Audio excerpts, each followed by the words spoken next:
Hey everyone, I hope all of you are doing great. So this lesson is going to be again a continuation of our playlist which we are working on. So in this lesson we are going to learn how we can scrape logs and we can send the logs to Grafana Loki, and then we are going to see those logs related information here in Grafana dash. So I'm going to go back to these configuration files which we have created.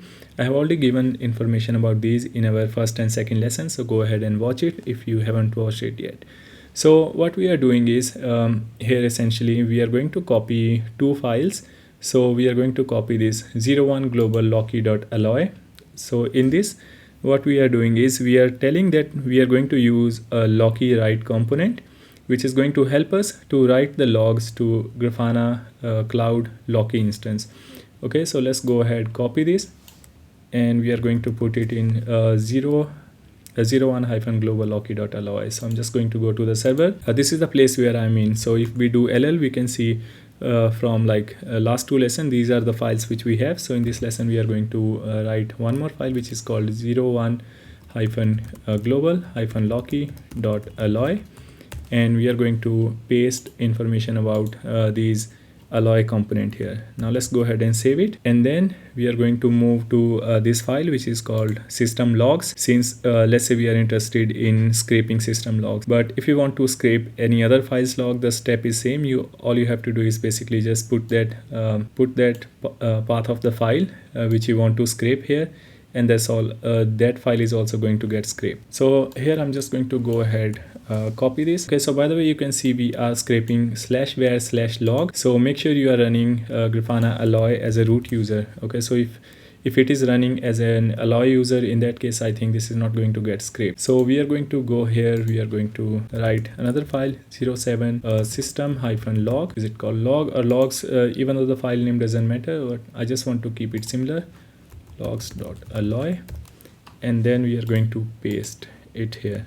And then we also need to do systemctl restart alloy, and then we can do systemctl status alloy. So alloy is running. Now we are going to see this Grafana Alloy graphical visualizer. So here you can see now we have something called Loki file match component, where we are telling where we have given a label of system log. So this is going to identify all the files. Okay, so this is going to identify all the 3 files or 4 files, whatever file names which we put in there, and then it is going to give those file information to loki.source.file. Now this component actually scrapes the file's content and also keeps a track of the checkpoint, and then it is going to keep going to send that scraped content from the files. It is going to send it to loki.write component, and then basically it's going to be written in Grafana Cloud Loki instance. So here we can now go to explore, and here we also need to switch to this Loki data source, and then in the select label you can click on collector ID, and in the value we are going to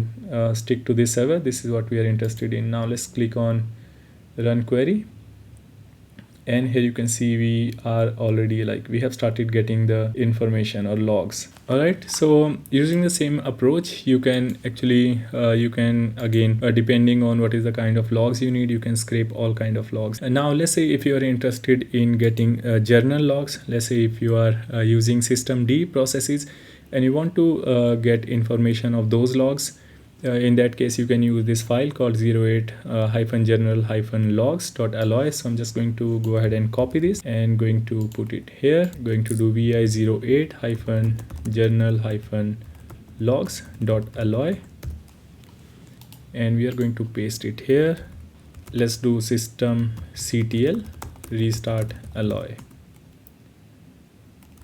and systemctl status alloy.